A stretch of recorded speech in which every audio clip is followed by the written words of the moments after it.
Yo, are we live? Ooh, damn. Start off on the wrong slide. My bad. Sorry if I ruined the show for you. What it do, everybody. This is the Broke Boy Sports Podcast. We getting ready. You know, we do the warm-up to the warm-up to the warm-up. Kidding. Just one warm-up. And when I say warm-up, obviously I'm talking about how we spend the first portion of the stream sending out tweets. Let's go. Yup, goal as usual, ladies and gents. Get more people in the chat. We're still trying to work our way to affiliate. We got pretty much everything down except the concurrent viewers thing, where you have to get over 3 concurrent viewers live. As a person who gets people who checks out the show retroactively, because I have oh my god, ESPN, please stop. Don't do this to me. You know what? I'm gonna close it, because every other website that you go to get stats and stuff like that knows how to act like a civilized human being and not run automatic ads, not run pre-roll ads.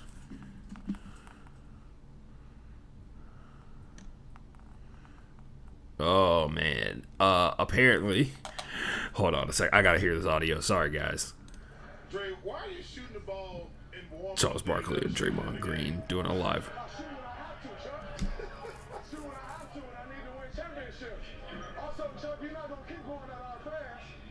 Oh man. Let me tell you something. I'm gonna keep going to these fans. I promise you that. They gonna get all the smoke they want, my brother. They got more rings than you. Hey, I know they do, but they got to go back to their life. I'm gonna go home and beat Charles Barkley. Oh man. NBA on TNT did a lot. Like, they did a live shot. Not even a live shot. They basically had Chuck interview Draymond Green while he's doing his warm-ups for tonight's playoff game versus the Mavericks. You know, after they fucking smacked the Mavericks in game 1, which shouldn't have been all that surprising. But yeah, they had a little back and forth thing, and Chuck starts off by asking Draymond why he's shooting in warm-ups when he doesn't shoot in the game. And then it goes into the whole, like, yeah, you know.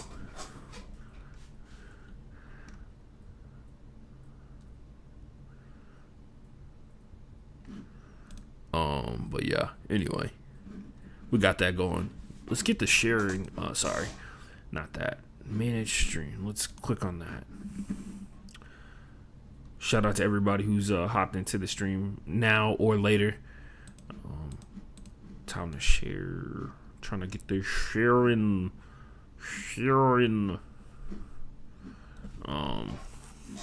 If I had friends on Twitch, I would raid them. I will also point this out. This show is better than most than that other show that you watched.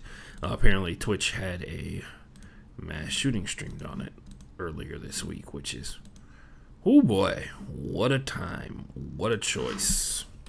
Not a choice, obviously, but you know, obviously, may all the victims rest in peace of a horrifying incident and an absolutely terrible person. Let's be for real. Hopefully he rest in piss. So I am not above hating on motherfuckers that kill people. So hating on murderers. Police in Texas issue arrest warrant for woman in connection with killing a Vermont cyclist. Okay. Anyway.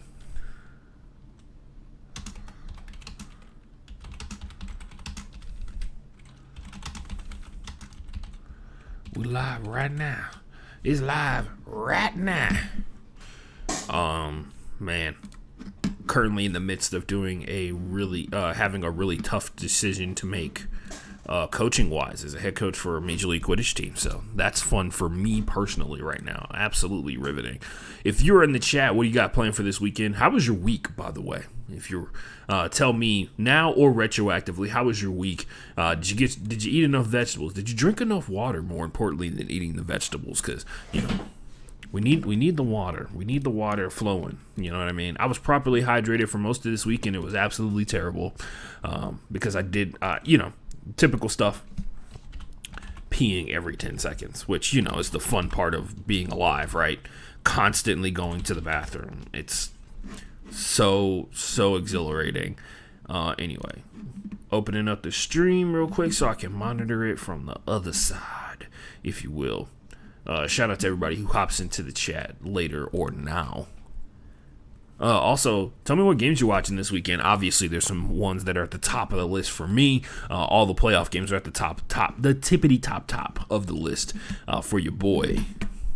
Because we're out here trying to live this sports life, trying to turn this into a full-time gig. And also, like, at the heart of it all, like, just love sports, bro. Just love seeing cool shit. Like, I will say, the Celtics Heat series has immediately caught my attention because it seems to be I'm trying to hurt your feelings way worse than you hurt my feelings last time playoff series, and I respect that. Like, they're not trying to pull punches. They're not trying to. They're about it. You know what I mean? I respect that. As a matter of fact, I enjoy that. So please keep that up. I need that. I need that in my life more.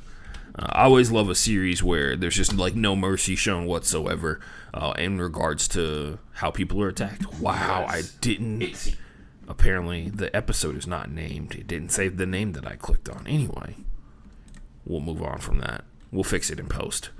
Oh, that's nice to say. That makes me feel all fancy and important. We'll fix it in post. YouTube. Broadcast your life, fool. I always thought that should have been YouTube, so I always thought that should have been their tag, but, they pay people who are much smarter than me for that. Hashtag NFL. What else we got? We got the W. The W.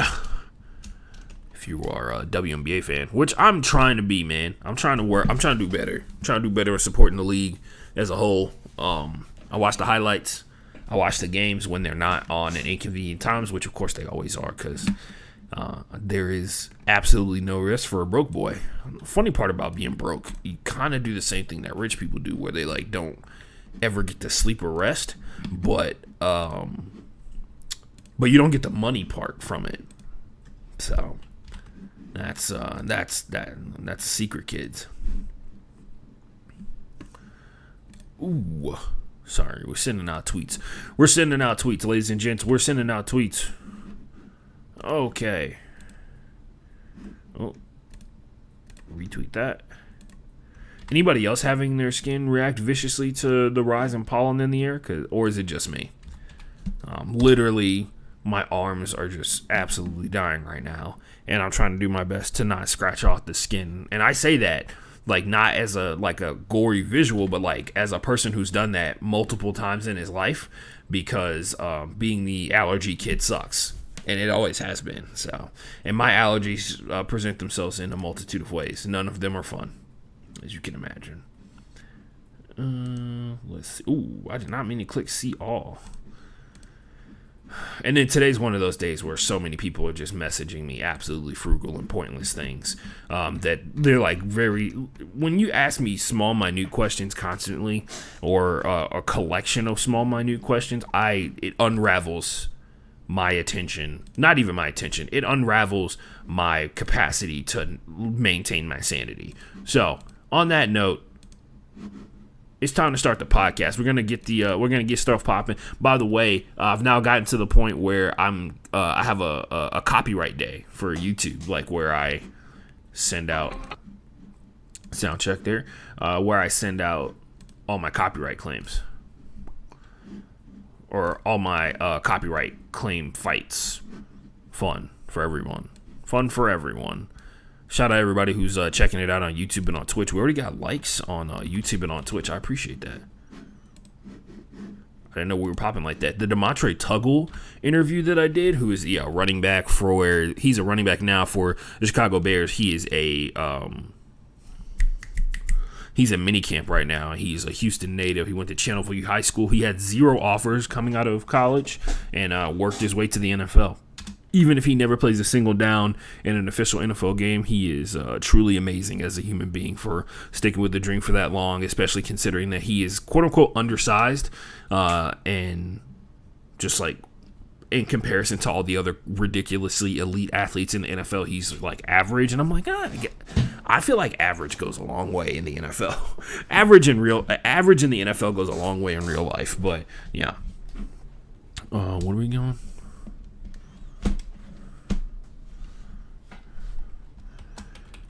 Let's go.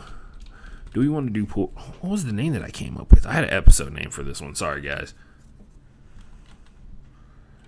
Let's see. I want to make you know that someone like you know you. Yeah, you guys like that? Like my YouTube, my Bono impersonation?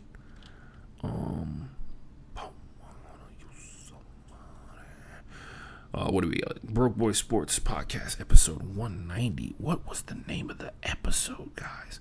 Guys, help, please.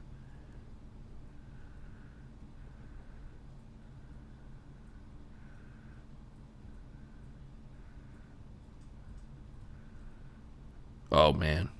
I got a text message from my girlfriend. She must be dead tired. She had to chaperone a field trip today for a bunch of her middle school kids to Splashtown. So, sanity, very low level. So, yeah, she's got that going. Sorry, I'm trying to type all this stuff in for her. Oh, man. Yeah, so my allergies are so bad that my ears are actually itching. Like, that's how bad it is for me, guys. Shout out to everybody who's out there thriving and surviving. A single mom that works too hard, who loves her kids and never stops. With the gentle hands and the heart of a fighter. You're a survivor. I believe you're a survivor. Every single day. Shout out. Oh, I wanna make you know that someone like you. NFL, NBA, WNBA, NBA playoffs. Oh man, WNBA, Twitter. Oh shit, man. You know what? Man, we talk about a multitude of sports on this show, so it's like no point. Anyway, Broke Boy Sports Podcast, episode 190. Put it on them.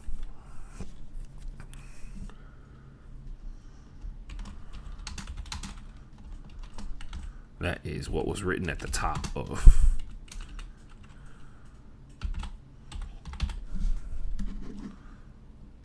Yeah. Oh, by the way, confirmed Jordan Poole has pool party shirts. Saw it last night. Need those on sale. By the way, like, for all these athletes out there, when you come up with like cool phrases and stuff like that, or somebody else comes up with cool phrases, slide the originator of that some stuff, please, as well. Also, side note, definitely, like, guys, start posting the fucking links to the merch.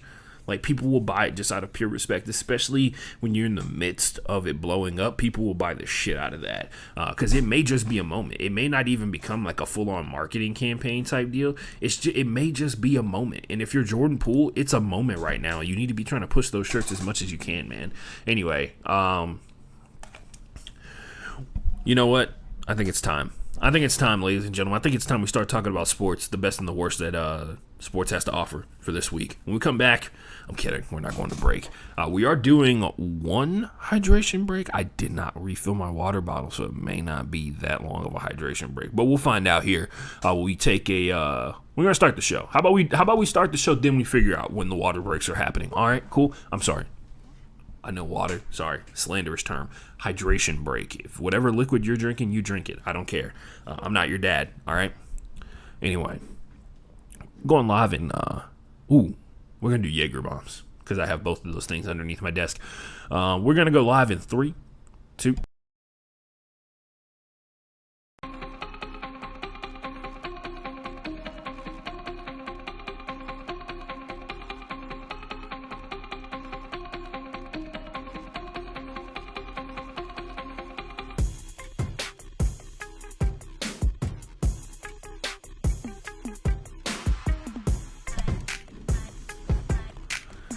Ladies and gentlemen, boys and girls, and everybody else in between, my name is Ashton Gene Lewis. This is the one, the only, has been duplicated like one time. It wasn't a sports show though. There was these two guys that had a podcast called the Broke Boy Podcast, and honestly, one of the spinoffs that I was like legitimately considering doing was to like the finance version of this would definitely just be about like the cheap things that you can buy or like the cheapest things that you can possibly buy and me eating them. But that would be like way down the road. Like if I ever blew up or something like that and I needed to do like daily YouTube content, just like go to fast food restaurants and be like, we have $5. Here's what we got.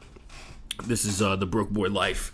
And all that jazz like that. Anyway, shout out to everybody who's been tuned in on YouTube for the warm-up segment as we get ready to get things popping off here for the Broke Boy Sports Podcast. There's some people who are on YouTube and some people who are watching live on Twitch. Shout out to everybody who's watching live on both platforms. I really appreciate it. Make sure you drop a follow. Make sure you drop a like as well. That is also greatly appreciated because it gets me one like closer, one follow closer, one subscriber closer to world domination, which is the obvious point of this entire podcast, this entire sports podcast. So shout out to everybody who makes that happen every single day. The people who've been supporting since day one, the people who have jumped on and supported recently. Like we got a subscriber last week, Pagode. Shout out to them. I just retired from Quidditch as well. So shout out.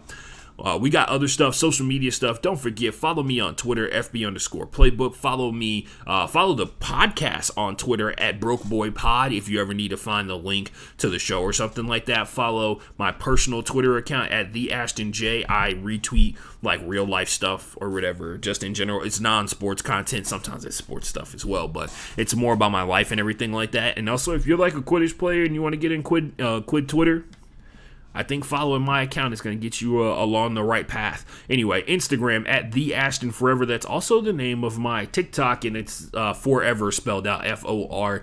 And then the first part is The Ashton. Yes, I am that vain that I'm a proper noun. Anyway, we got Twitch. Don't forget Twitch and YouTube. Like and subscribe on Broke Boy Sports. If you are listening on any podcast platform, shout out to you. Google Podcast, Spotify, iHeartRadio, Apple Podcasts, Podchaser, Deezer, and then Amazon Podcasts whenever that becomes a thing. I remember applying for that for like months ago and haven't heard back or anything like that, so I don't really know what's happening. We could be on Amazon Podcasts right now and I would never know. I don't know how many people are really going to Amazon for their podcast, but I tell you what, with the way that horizontal expansion works, I bet your ass if you have one Amazon product or one Amazon streaming service, they're going to fucking make sure that you know that you can listen to podcasts on there as well. Maybe that's where we get the $100 million contract. Maybe I take some of Jeff Bezos' space budget now that he's taking his penis rocket to the sky. Anyway, don't tell him. Don't tell him that I don't believe that any individual person should be able to garner that much wealth, because I don't believe that any individual person has actually come up with an idea that is worthy of that level of power and control over humanity. Anyway, we move on. We're actually skipping nerd news today. Skipping nerd news. I had a story for it, but it wasn't like popping or anything like that. Instead, I want to take some time and focus on what's happening for the next segment after Nerd News. If you're unfamiliar with the show, first of all, Nerd News is supposed to be called Geek News. I just keep calling it Nerd News because the scene on my OBS is called Nerd News, but when you click on the actual slide itself, it says Geek News, and also we don't actually talk about things that would fall into the spans of what a nerd is in the grand scheme of things. If you don't know the difference between a nerd and a geek, you're probably a jock. So, yeah. Probably like way too much of a jock to understand what the difference between a nerd and a geek is. Anyway, we move on to our flagship segments, as you will. There are two of them. One is called Best of the Best. One is called Worst of the Worst. Why is that a flagship? Because the billing for this show is the Broke Boy Sports Podcast, the best and the worst that sports has to offer every single week. And this week we got a good one. So a long time ago, my aunt used to take me to Houston Comets games all the time and instilled in me an appreciation for just basketball and athletes in general. And I think this is a huge moment for me as a basketball player because it circumvented the massive amount of misogyny that a lot of male basketball players have about just like players and athletes in general, because like that like go to the kitchen joke, like honestly guys, that joke is older than most of the people who are typing it in on the internet. And honestly, it's not even clever, because usually more often than not the people that are saying it aren't actually good enough to beat the women that they're saying it to. So that's the even funnier part, because if the determinant of who goes to make stuff in the kitchen is the person who's the inferior athlete, then the person tweeting it at the female basketball player or female athlete should probably be the one going to the kitchen. Anyway, best of the best. This is about one of the greatest athletes of our time. Maybe for your time, and maybe for the time of the youth as well. Not of the youth of this time, but previous youth like me, like a guy who used to be youthful. I'm on my last legs of my youth, guys. I am almost 30 years old. I turned 30 in like 2 months. Don't remind me. Anyway, best of the best this week is about Lisa Leslie. She is getting her own feature film called Hoop on Fire about not only the first dunk in the history of the WNBA, but also just the fact that Lisa Leslie is like one of the freakiest athletes to ever play in the WNBA ever. If you've not heard the 101 point story, you should definitely go check that out. You should also definitely check out anything about Lisa Leslie as a whole, including Hoop on Fire. She was a reason that the LA Sparks have become like a flagship organization for the WNBA as a whole.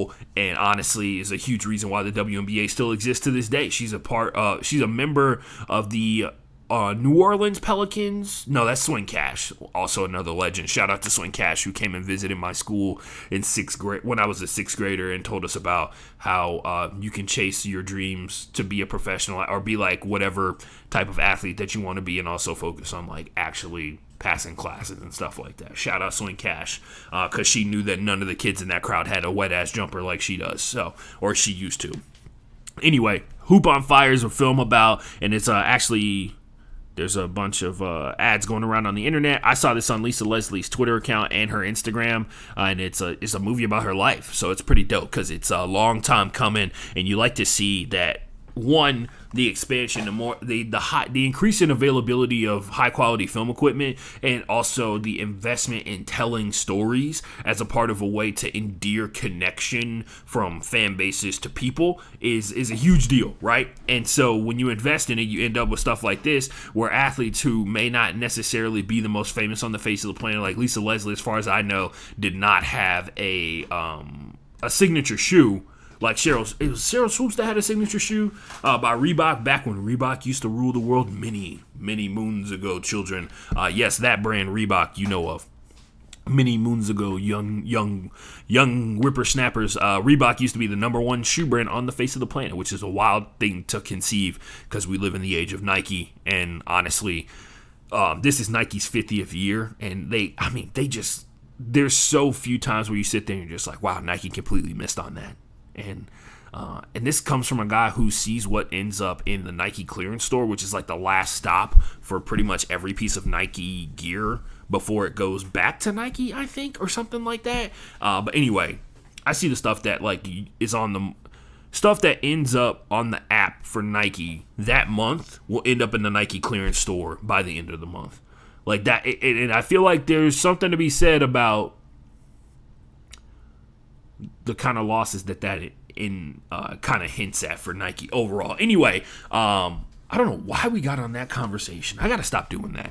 Hoop on Fire is, of course, a feature film about Lisa Leslie. Check it out. And like I was saying before, the rise of people's significance. And by the way, this is also associated with Nike. They are like a co-producer or something on this whole deal, which is probably how I got onto that tangent. But overall, I was just saying that like the rise of readily available high-quality film equipment has paved the way for athletes who typically don't get the shine because they're not like the number one athlete in their sport or the number two athlete in the most popular sport on the planet. And so you get to hear stories that are equally, if not more amazing than the tales of Tom Brady and Derek Jeter and stuff like that and Michael Jordan. Or you get to hear the stories of people who took a completely different route where they reached the same level of greatness, just not in a sport that was as prominent as NBA basketball or Major League Baseball or National Football League football, right?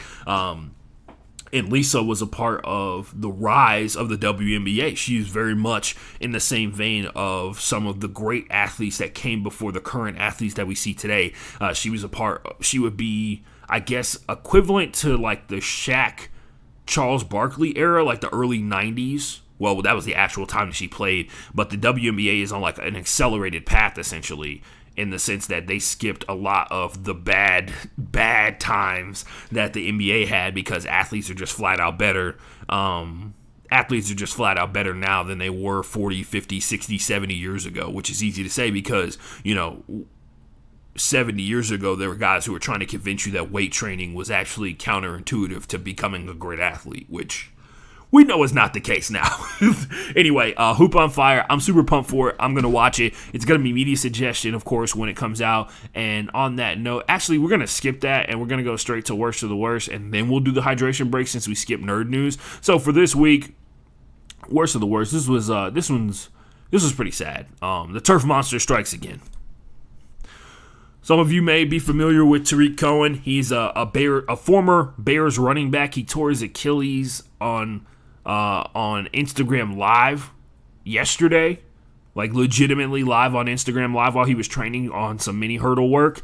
And that was, of course, to try and make sure that other NFL teams know that he's still working because right now he's a free agent. And, of course, this is terrible because it's coming off of a torn ACL season in 2021, which, of course, sidelined him completely. He is now a free agent after 3 years with the Chicago Bears. He's going into his 5th season in the NFL, or I guess you would still call – I think there's room to still call guys who are free agents like Tariq Cohen free agents in the NFL. But after back-to-back season-ending injuries – for a running back, you have to wonder, does the phone ever ring again? And I'm sure Tariq's going through some dark stuff right now in terms of all this work that he's put in, and possibly his NFL career peak is already behind him. He just got started, and it could be freak incidents and stuff like that because none of it is, he tore his ACL, he tore his Achilles training, right? It's not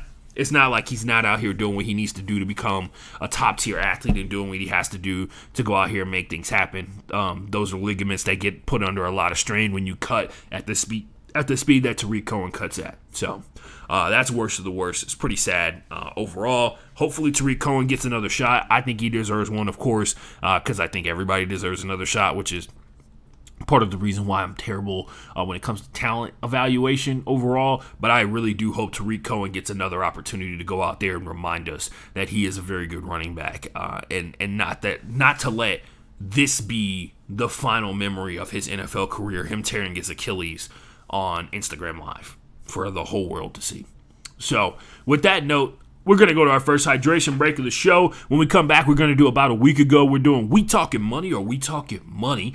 We do not have a media suggestion this week. We also are going to hit up What's Poppin'. If you're not familiar with that, What's Poppin' is literally where we just talk about what's going on in sports. So on that note, ladies and gentlemen, we are going to take our first hydration break as soon as I find a song for us to listen to, because your boy downloaded every episode of the Fort Bend Playbook that is in existence onto his computer. So all of the documents, all of my recent downloads, which is where I go to click on the song that we're gonna play, is a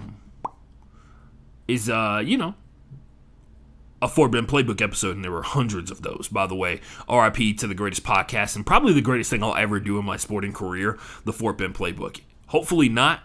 Hopefully we can surpass that. And, of course, that comes with, you guys listening every once in a while. I appreciate it. We'll take our first hydration break. This is 4 Great Thoughts by Christina Gukis right here on the Broke Boy Sports Podcast. I'm going to mix up a Jaeger bomb.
Oh boy, man! If you watched it on the live stream, that was a little spicy.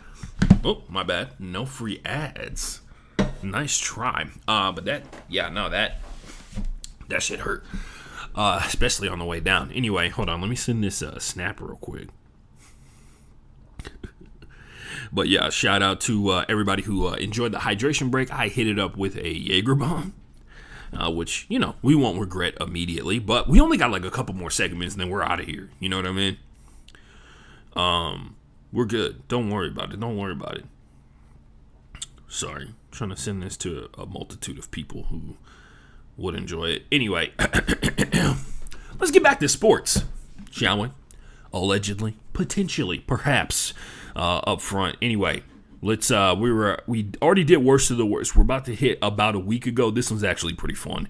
Because it is more of the hilarious hypocrisy that goes on in sports. So if you're not familiar with the segment for about a week ago, it's when we talk about just how vicious like the 24-hour news cycle is overall. As you can see me wiping up the Jaeger bomb that spilled, or it really wasn't even Jaeger, it was just the Red Bull that spilled out.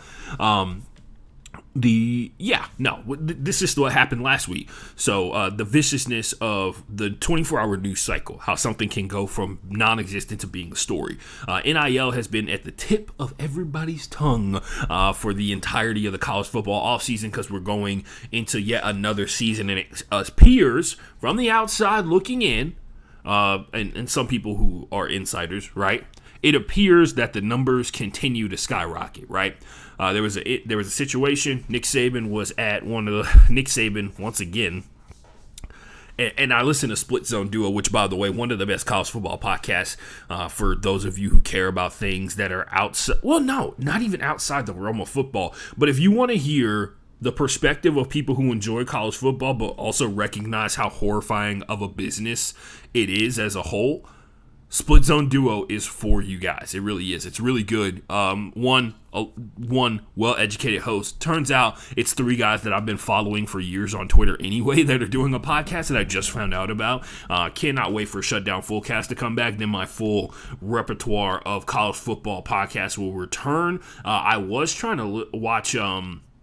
This guy was pretty major in college football, Late Kick or whatever his name is. I already forgot it. Anyway, I subscribed to him for like 2 months. Then he came out and said some anti-trans stuff. Unfollowed him on every single social media platform. Have no interest in hearing the perspective of a straight white male on how trans athletes are ruining college sports. Because that's legitimately what that was. And I was like, oh, look at that. The one perspective that I literally couldn't care less about. Same thing when it goes to like straight black men as well. When it comes to like trans athletes as a whole. What was I gonna say? So we're talking about the viciousness of the 24-hour news cycle. So last week, college football was in its off season. People were a little upset about the Jordan Addison situation. If you haven't seen the conclusion of that, Jordan Addison is going to USC. No surprise there. Jordan Addison is one of many athletes. He's just the most high-profile athlete in this situation where there is a group of players who are highly valued for every single college football team, and they just so happen to know players on other teams because, like, if you don't know this about... Look, I'm going to tell you this right now. If you don't know this about college sports and just athletes in general, everybody knows everybody, right? And I say that in like a roundabout way because a good chunk of these dudes like actually went to school or played each other at some point, whether it be on the AAU circuit or an actual high school along the way. And that's including basketball, obviously, and that goes for the women and the men's side. And especially when you're the top tier kind of guys, you eventually end up in the same rooms in the same places talking to each other because, that's how the All-American game works, right? Like there's kids who are from Hawaii that you would never get a chance to play against, right? That you meet at the All-American game, and they become factors later on in your college football and your professional football career because typically a lot of those five-star guys, like I've said before, I think I've been making this point for a while. I feel like the recruiting sites are getting more and more accurate about how they perceive the college football athletes. I think they're getting better at it, especially when you go look at the recruiting classes that are like either 3 or 4 years removed from the current year's draft, because those are the guys who are in the draft, right? And you look at like the top 10 and you see like, oh man, like 10 out of these so out of the top 10, 7 out of these 10 dudes are actually like legitimate first round talents. in the NFL draft, which of course can mean a multitude of things, right? Like people are projecting them to become impact players for the NFL. That doesn't necessarily mean that that's what's going to happen, because once again, sports on paper is not why we watch sports, right?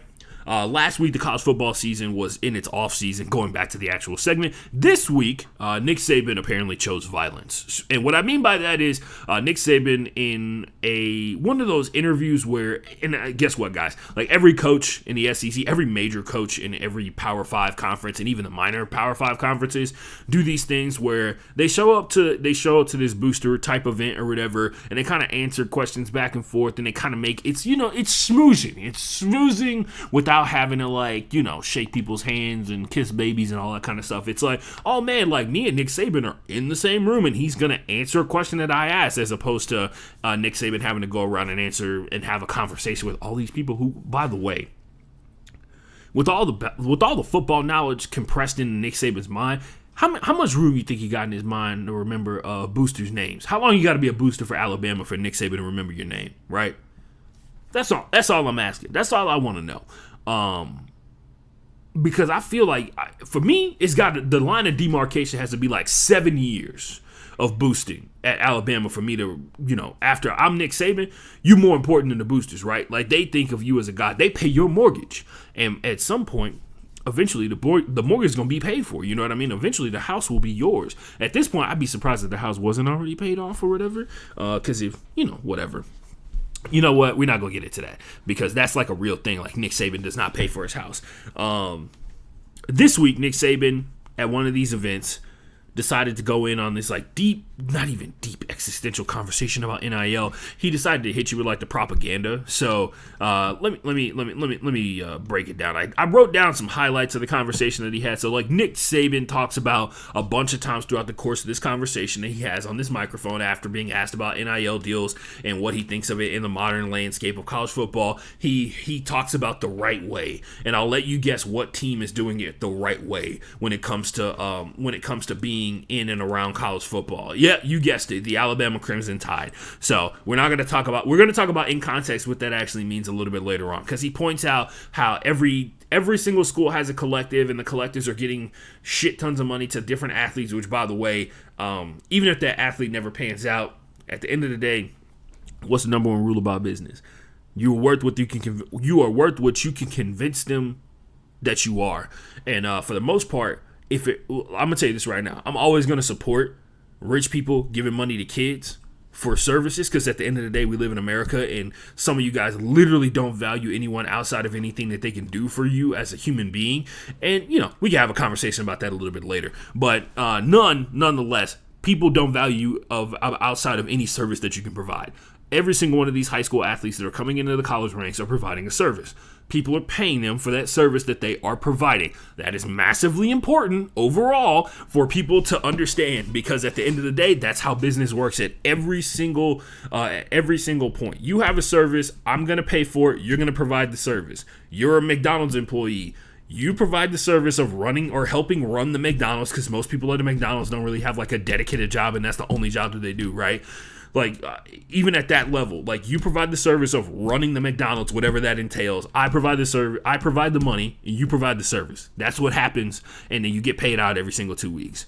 So you're never going to catch me in a situation where rich people giving money to high school kids for a service, aka playing college football at a very, very high level, which for the most part, many would say that pans out for a good chunk of these kids, right? You pay them their money, and then all of a sudden, it doesn't work out for you. You get burned on the deal. I'm never going to feel bad for rich people paying out college kids and not getting what they deem to be a reputable value for what they provided to the kid. You're never going to catch me out here hanging out. I can't afford to be sad for rich people. I'm too poor for that, right? So that's what's going to happen. But this is a lot of the stuff that Nick Saban talked about, and legitimately he says the right way like 3 times in the course of this one answer, right? Nick Saban obviously benefits from everyone following the rules that he is demanding that the NCAA enforce, right? Throughout the course of his conversation, he talks about how he doesn't like how NIL has become a way for people to pseudo buy players and stuff like that, when it's really weird that you call it buying players, as if there's not like because buying players implies that the person providing the money is the only person with the power in that situation, which is not true, because he goes on to later talk about how he, as a coach, has had conversations, or he and his coaches have had conversations with other kids, and they're not going to come to Alabama unless they match the amount of money or surpass the amount of money that other schools are offering in terms of NIL deals. So obviously there is a lot of power that the players hold in this situation. And Nick Saban, at some point, it's going to come down to how much cachet is he built up within the realm of college football to attract guys who do not want to take the NIL deals, because the only thing, according to Nick Saban, he says this in the answer, which of course he has plausible deniability on multiple levels, and I'll explain why. So Nick Saban at one point during his answer talks about how he says that the biggest benefit that people get and the reason that people come to Alabama is for their educational purposes. Yeah, he went there. He did that. He hit you with that one. He hit you with, oh man, kids come here. We graduate the most guys in the SEC. We make sure, and our guys have made over $1 billion in the NFL. I'm like, oh, really weird. Like, it's cool, man. Like, does Alabama take dudes to the next level and make them NFL players, or does Alabama take guys with the potential to be NFL players and maximize them? Which of course goes into it's very similar to the Ivy League question, right? Does the Ivy League select people who are already ridiculously smart and have them and give them the resources of an Ivy League, which of course is tons of money and tons of ability to be able to do what helps them, or tons of ability to be able to chase their dreams and actualize some of their ideas and stuff like that? Or is the Ivy League actually making people more intelligent, right? It's like, are you fostering the flame, or is the flame already burning and you're adding more to the pile? Right? Are you actually adding, and quite frankly, usually the way that life works, it's a little bit of both, right? It's a little bit of both. Nick Saban is making guys better football players. Nick Saban is helping dudes get to the NFL, one, because the prestige of Alabama is getting them on TV, which is important to getting that exposure, whether you believe it or not. There's a big difference between being an Alabama Crimson Tide football player and being an Alabama Crimson Tide football player and also being a football player, and no offense to Montre Tugwell, I think he would even agree with this.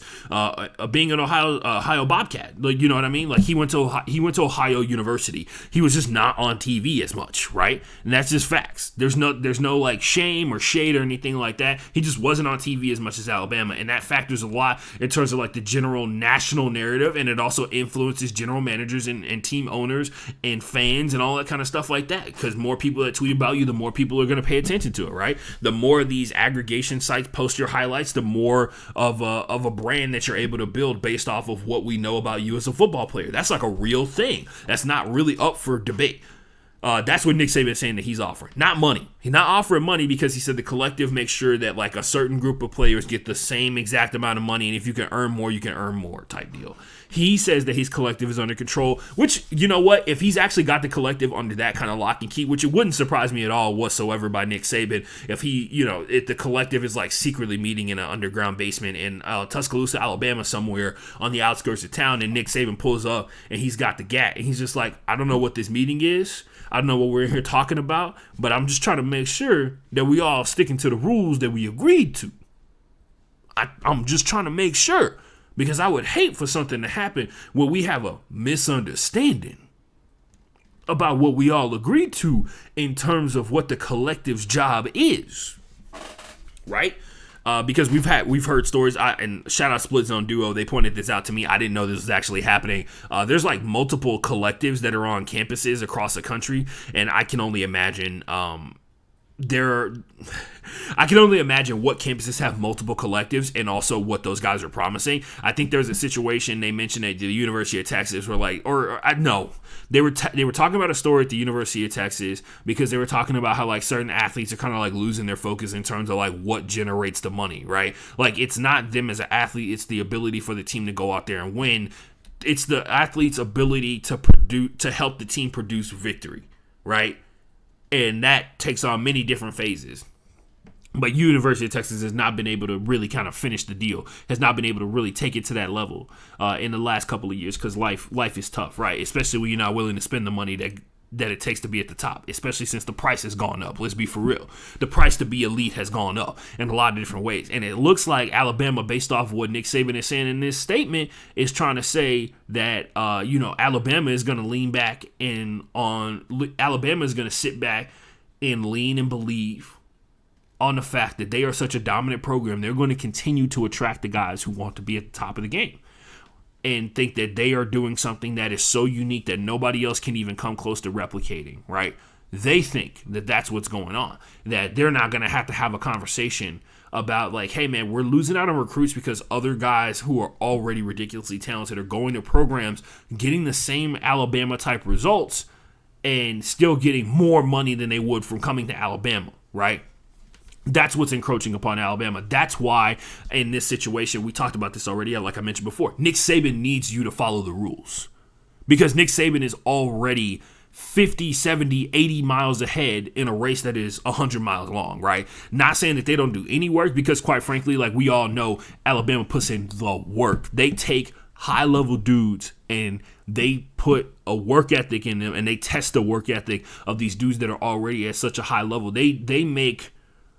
Alabama makes elite level athletes act like they are a no-star athlete, right? Like that's what it kind of comes down to. When everybody in the middle is a 5 or a 4-star, you basically are a no-star or a -1 star, right? Like 5-star is like the starting line of demarcation, and everybody else is below that, right? Like that's the 0. Like 5-star is a 0-star, right? That's a big factor. So I think that weighs in heavy, like big time, into this conversation that's going on for sure. Alabama is trying to say that they're going to rely on their resume to attract people, whereas he believes, Nick Saban points out specifically Jackson State University, which I feel like was absolute fucking bullshit. But at the same time, in the same breath, he also points out, in the same answer for the same question, points out that Texas A&M, the school that's like an hour and a half away from here, that I have like legitimately no love for whatsoever. I call it a cult, and every single person that I know that went to Texas A&M, I say that to their face, and they laugh and agree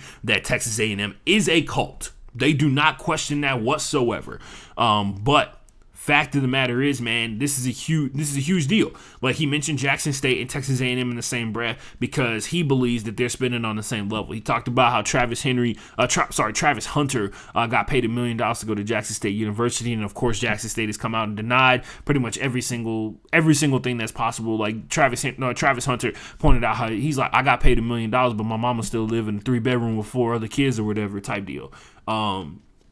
Yeah, like that's like a real thing. As if, and I would also like to point out, like you can get technically paid $1 million and still like not have, like you can sign a deal for $1 million, but you won't have $1 million until the end of the deal, and there's no telling what the formatting of that is, right? Like a lot of people are just out here like, oh, they paid him $1 million in a bag and backed the truck up at his house and all this kind of stuff like that, whatever. But yeah, Travis Hunter, number 1 recruit in the country, went to Jackson State University, because he wanted to learn from one of the best cornerbacks on the face of the planet, potentially because he's also getting some kind of money, because I can tell you this much right now, you can buy a house for less than $1 million. You can get a loan for a house on less than $1 million. I promise you that, because technically it could be like, oh, he's only getting paid $500,000, and that's still a lot of money, dog. Like $500,000 is a lot of money for anybody. Anyway, of course, there's been a lot of refuting of that. Jimbo Fisher has come out and he's kind of tried to go back at Nick Saban about what's going on. And to the credit of Nick Saban, like, he wrong for trying to like point out what everybody else is trying to do, and it kind of come like to a certain degree. It almost came off like excuse making. He's like, I just want y'all to know we out here doing it on the up and up, and everybody else is out here doing it by hook or by crook. So when it come around and they come beat us, you know exactly why they did it. And so Alabama fans got a reason for why that's happening. Especially if Nick Saban like truly wholeheartedly has no interest in trying to get involved in that game. And we all know what the game is. He also mentioned something that's like a legitimate thing to be concerned about for a lot of a lot of dudes. And of course, the reason that I am so staunchly against this, everybody's already trying to jump to this phase of like, oh man, like what are we gonna do to protect the kids from the sharks and the predators out there that are trying to, make a quick buck off them, make a ton of money off them. I was like, tell you what, how about we give the kids the money, we let a couple of kids get hustled, then we find out, right? Maybe we do step one and give them too much money. Maybe we do that because I think we're still in the phase right now where some of y'all don't understand like how much money these guys generate for the school. And also we'd like to point out none of the money that's getting paid to these athletes that all these coaches are complaining about are coming from the school. They're coming from boosters of the school and supporters of the school. None of it coming from the school.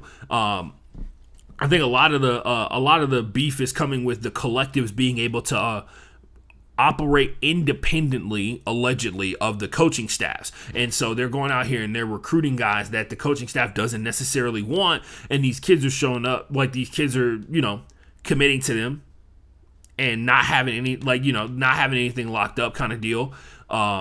And kind of like forcing their way on campus, which I don't think like if any college football coach is in a position that they like if college football coaches have the power that we say that they have the power to be able to do, ain't no college kid forcing their way on campus, right? Unless you want them there for some capacity or some reason. There's no way. There's no way that some college kids, like some random college kid who's like a 4-star athlete or a 5-star athlete is coming on, or a 3-star, is coming on campus being like, the collective paid me $100,000 to show up here. I play for your team now, right? If college football coaches have the power that we believe that they have the power to be able to do, which I think a lot of this conversation really is rooted around, college football coaches getting adjusted to that there's a new power dynamic. These collectives have power that they cannot control. These players have power that is beyond their control now because the rules have changed and the game has changed, and everybody else has been given more power except the coaches. But even though prior to the new powers being given out based off of the NIL deal, the coaches had the absolute utmost power, right? Coaches had the ability to get rid of scholarships. Coaches had the ability to over-recruit at certain positions and then force kids to transfer out and all that kind of stuff like that. And then, of course, coaches at the high school level were highly invested in what colleges these kids went to because, one, they got a career to think about, and two, they want you to go to the best school that's going to be the best for you, and that looks differently from every coach's perspective, and that looks differently from the perspective of every kid. Anyway, that was a whole long-winded conversation to talk about how Nick Saban definitely fed us some of like the old propaganda jargon about like, look, I think everybody is on board for the idea of paying the kids, but we need to be for real about do we want the kids to make the money, and everybody else is just like, yes, we want them to make the money. And they're over here, they're trying to get to step 5, and steps 1, 2, 3, and 4 haven't even happened yet, right? Where like the kids get the money, the deal goes bad, or like the person they got the money from is sketchy as fuck. The person they got the money for is in charge of a Ponzi scheme, which is yet to happen, right? None of that's happened yet. But in every coach's mind, that's their number one concern, which of course, the only way to counteract that is to have more regulation on NIL deals, right? And lo and behold, here we go. More regulations that, one, restrict the power of the players to be able to earn and gain money at their own level, and then of course gives by the restriction of the players' power subsequently gives more power to the coaches. So yeah, fun times. That was about a week ago. That was the longest about a week ago ever, I believe. Did we do We Talking Money? Are We Talking Money? Yes, we did. Yes, we did, ladies and gentlemen. If you don't know what We Talking Money or We Talking Money about is, this segment is about, it's about money. And us talking about it, people making a lot of money. So today's price is nostalgia, which is, of course, priceless. Michael Vick is coming out of retirement to join the fan-controlled football league, which is the league that Johnny Manziel and Terrell Owens were previously in. And the one reason I brought this story up is like, man, the fan-controlled football league is the biggest gimmick out of all these leagues that exist out here, and it has the least likelihood of you being able to turn a career in the FCF into an NFL career, right? Like, this is just like one step above arena league football for the most part. Because we have the spring league out here, we have the USFL, we have the XFL, and then, of course, there's college football, which a lot of people believe is above those 3 leagues that I just mentioned, like at every facet. And I think the USFL is probably, out of the 3 leagues that I mentioned, the USFL may be last or second to last behind or in front of the spring league, depending upon what you guys believe about that. And the XFL coming up, we can't even rank the XFL yet because we haven't seen we haven't seen an entire season from them. And the USFL is about to go through their entire season. So, but anyway, Fan Control Football League, biggest gimmick that is out there. If you don't know, Fan Control Football League is a league that you could actually watch. I think you have to do like pay-per-view or something like that, but you should definitely check it out. I watched Destroying on YouTube, Destroying, D-E-E, and then the rest is Destroying on YouTube. He is a guy who used to play for UCF until they found out he was making money on YouTube. This was back in the day before NIL stuff or whatever, before the NCAA had when the NCAA literally was like, we own you as a person. You can't make money unless we say it's okay. They pulled him into the compliance office, and they're like, either you stop making YouTube videos and you donate back all the money that you made, or your scholarship is revoked and you're off the UCF Knights football team. He chose to go with YouTube, and now he is the biggest football YouTuber on the planet and has like over 1 million followers, I believe it is. And he actually, a lot of his stuff is wild as hell. He joined FaZe Clan, which is one of the biggest gaming teams on the face of the planet, if not the biggest gaming team on the face of the planet, and he is a part of their content creation factory of guys, because those guys have branched out from just playing video games on stream to turn into like a whole industry. Like each one of those individual guys has an immense power on the internet, like as a whole, as a huge social media platform. And this is the ironic part, we talked about this a couple of weeks ago. Destroying is actually so popular now that college football teams are inviting him to their campuses to help them sell to the younger generation of college football fans. He's done these life in the day of the life as if they're a recruit.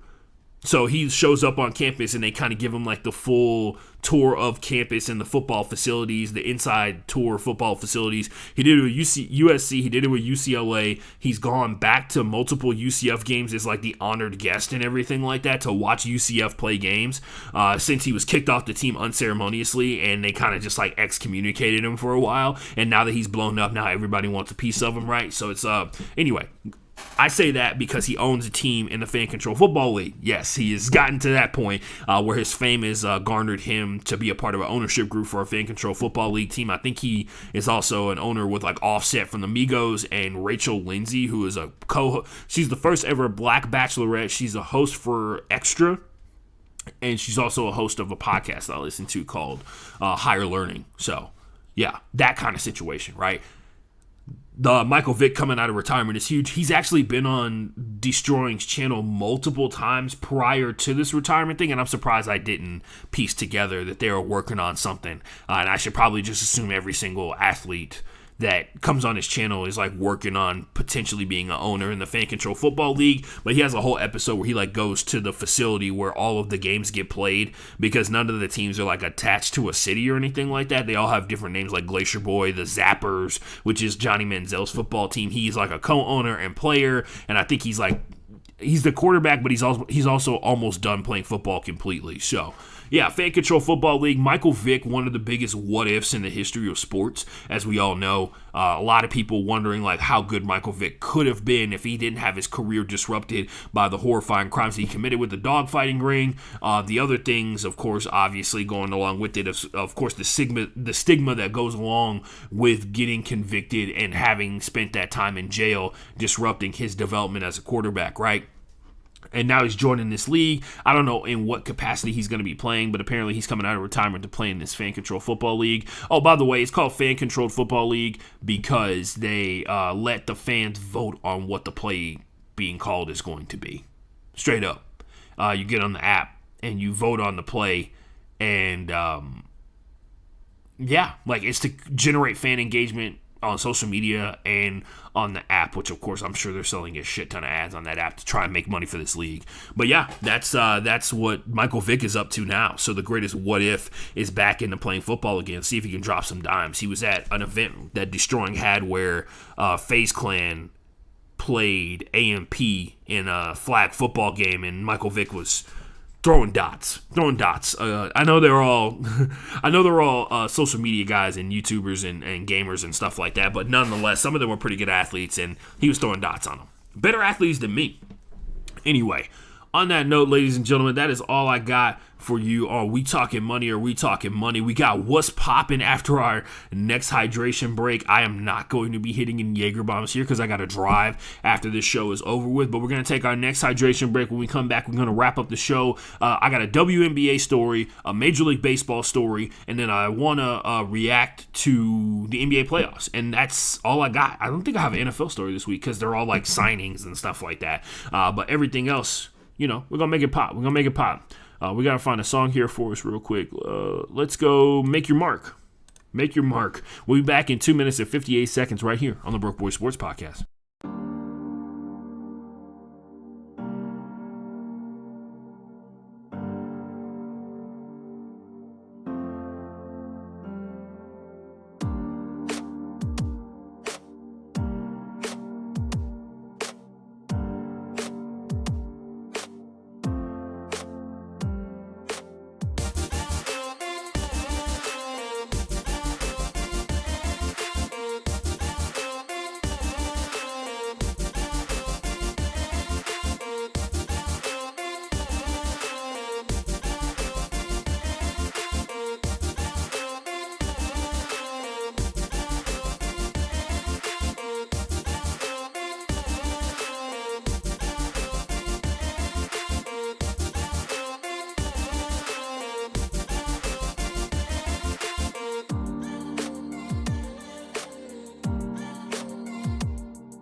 Sorry, I wasn't very entertaining during the hydration break. My boy just had his boy like 5 days ago. My boy Jay just had his kid. Well, his wife, Griselle. Shout out Griselle, by the way. Oh, by the way, shout out Jade. Just had her daughter June, and shout out my boy Jay, who just had his kid. Who, it's 5 days after he was born, and he's still in like the NICU, which as a guy who allegedly was in the NICU for 2 weeks after he was born, because I was born like super yellow. Shout out to my new little dude that's out there fighting to come home, fighting to be free. Anyway, that's what I was looking at. I was looking at an update about him. Shout out to everybody who's hopped into the show. Make sure you drop what your weekend plans are. Tell me how your week went.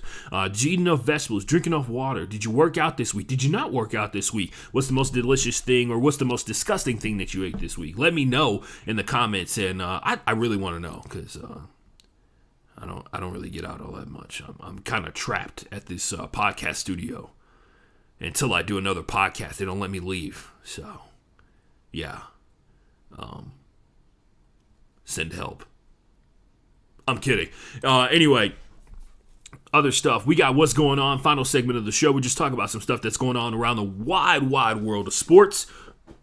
And I said I didn't have an NFL story for you before we went to the hydration break. Naturally, I lied. I definitely have one for you. This is actually really sad. It's not age-old phrase, but you guys know the phrase. Some people get their name called when they're 7. Some people get their name called when they're 27. But eventually, everybody gets their name called. Sam Cook of the Ravens is officially retired after 16 seasons in the NFL. At 39 years old as the punter for the Ravens, he was the longest tenured guy on the roster.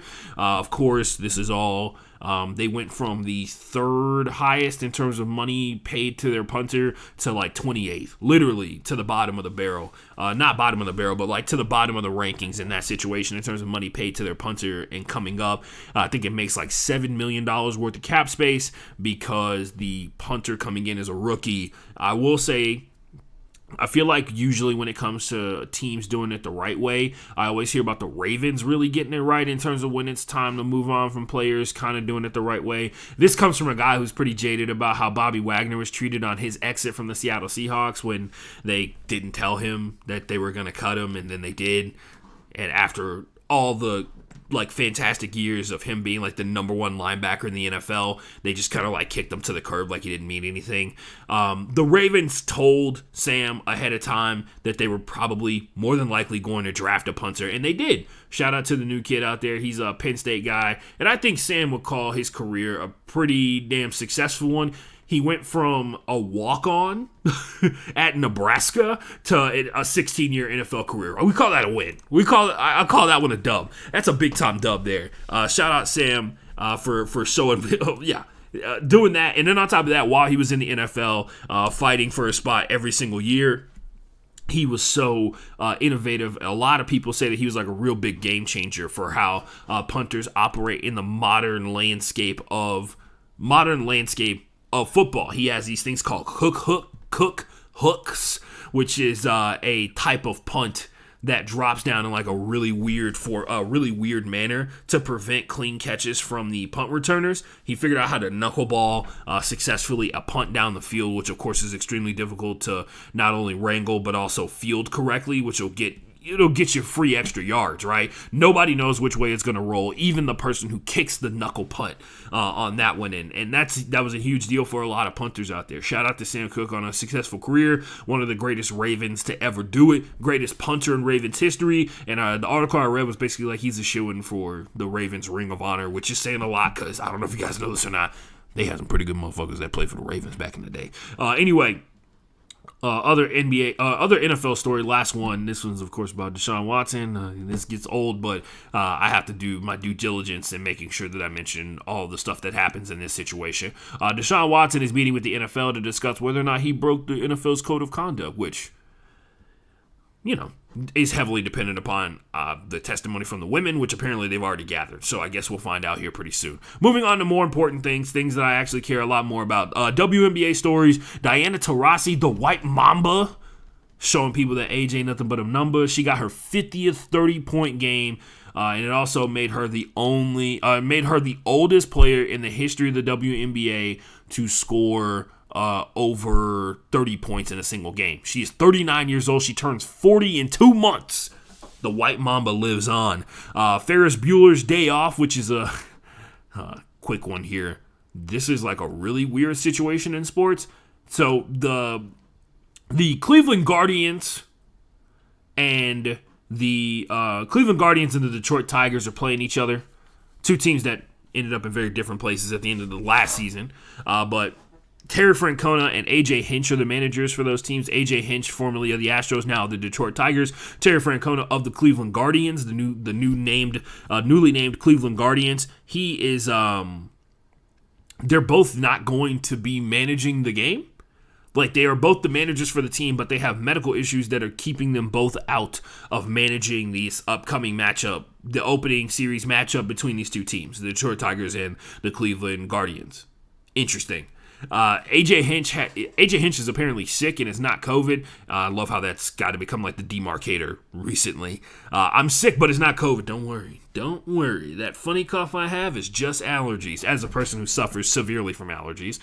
Terry Francona is also getting like another medical procedure done. He's actually been struggling with like some gastrointestinal stuff the last couple of years, so hopefully he's all right here pretty soon. But Terry Francona will not be managing for the Cleveland Guardians, so both teams will have their bench coach step up and take on the interim lead manager role for this upcoming matchup. Probably maybe this entire series. I guess we'll find out when it goes through. But yeah, it's just like a crazy rare coincidence, like a crazy rare instance. I'm sorry, wildly rare incident in sports where coaching is such an obsessive thing that coaches are like fully engrossed. Like, people have had heart attacks on the sideline. As a Houston Texans fan, Gary Kubiak collapsing on the sideline in the midst of like a not so great season for the Texans, right? Things that like high school level coaches, like sleeping on their couches in their office to get ready for games and stuff. Same thing with college coaches. So it's like really rare to not only have a manager miss a game, but also have both managers in a Major League Baseball game miss that game. That's so weird. We already did the Nick Saban story. Now we get to talk about the final topic of today's episode. Warriors Mavericks does not have my attention, does not have a grip on me like Celtics versus Heat does, mainly because, like I mentioned before the stream started, it feels like Celtics Heat is a battle of who can break the other's will. The Celtics have done a really good job in recent. The Celtics did a really good job of beating the shit out of the Heat last game, and the Heat beat the shit out of the Celtics in game one. I will point this out. It was wild to see while I was watching Celtics Heat, right? Second quarter comes around, Bam Adebayo gets the ball, he hook shots a layup in. And then it's like 7 minutes and 29 seconds remaining in the second quarter, and that was apparently that hook shot for a layup was Bam Adebayo's first bucket of the entire game. The other thing to go along with it, they did a really good job of shutting down Jimmy Butler. I say we're shutting down Jimmy Butler. They made Jimmy Butler settle for really difficult shots, which in the grand scheme of things, if you're good at math, if you take away easy shots and medium difficult shots and you give up difficult shots, right? You can't defend against the difficult shots or the crazy shot or the wild shots and all that kind of stuff like that. Eventually you'll win out because they'll miss more of the difficult shots than they will make of the easy and the medium shots, especially if you're taking them away. Marcus Smart looked like Defensive Player of the Year against Jimmy Butler. Cannot wait to see that matchup continue. Like, God, if there was ever a pay-per-view camera that I needed in the NBA, Marcus Smart versus Jimmy Butler. Also, by the way, really love this. Jimmy Butler's getting jammed up. Bam Adebayo gets shut down offensively because Robert Williams is looking like the more spry of the two in terms of the young centers out there. Would not believe that one of them tore their meniscus partially 3 weeks before the playoffs. Or if I did think it was one of them, I would say it was Bam. The other thing, love this. When Jimmy isn't on and Bam isn't on and then everybody else can't make a single fucking shot. Tyler Hero barely making any shots. They got so bad in terms of the shooting, Duncan Robinson got into the game. Victor Oladipo couldn't find a way to get to the basket. That was another thing, too. There's a lot of drives that happened that got cut off before the guard or the wing, whoever had the ball, got to the paint. And that was pretty astounding to see. I'm not going to lie to you. It was kind of wild to see, like, in its grand scheme of concept, because it was clearly nothing like the defensive scheme wasn't something drastically that was cut off. It was very clear that they were trying to stop the drives that were happening at the top of the key on the right and the left hand side, because there was multiple instances where people would try and get top screens. They would scrape over the top of the screen with the ball, get the ball, and then the person who was the screener who got screened, and then the defender who was supposed to be on the corner 3-point shooter rotated over to prevent the drive up top to force more of those shots to the outside. I love it. I love it. That's my favorite series that's going on right now out of the two. Obviously, a lot of what's happening with Warriors Mavericks is going to come down to how successful Luka is, and if Luka can get that Jalen Brunson, Spencer Dinwiddie magic that we saw versus the Suns, which of course is the Jalen Brunson stuff's been more consistent than the Spencer Dinwiddie stuff. But the fact of the matter is like, you know, the Mavericks are a team that go for long series because they have to make game-by-game adjustments defensively, and we've seen already multiple times in these playoffs that the Golden State Warriors shooting can be got. I'm interested to see how Jason Kidd and the Mavericks are able to hold up against that throughout the course of this game. Speaking of three-point shooting, just want to point out that he shot like 29% from three in the course of this game, mainly because most of the threes they got were heavily contested, is the nice way to phrase it. But yeah, you have to wonder how long can the Celtics really hold on to this. There's a shit ton of transition points, mostly from Jason Tatum, and a lot of high pressure, which, by the way, was eerily reminiscent of what the Heat did in game number 1 of the series. So yeah, Celtics Heat. I'm pumped. That's my series. I love it. I love it so far. Tell me what you think in the comments below after the show is over with, which, by the way, the show, ladies and gentlemen, must come to an end. I got to get out of here. You got to get out of here. We all need to get out of here. And I appreciate everybody who took the time out of their day to listen to even just a single second of this show here that I call the Broke Board Sports Podcast. I appreciate it. I'll be back next Tuesday. We're dropping an interview, probably going to record it on Monday, dropping it on Tuesday. And then, of course, on Friday, we'll be sending you off into the weekend as usual. Follow me on Twitter. Follow me on Instagram and TikTok and all those places. The Ashton Forever for Instagram and TikTok. On Twitter, FB_playbook. And also at the Ashton J. Appreciate you. Wash your hands. Wash your ass. If you have the ability to wash your entire body, do that as well. And drink water. Go home, Roger.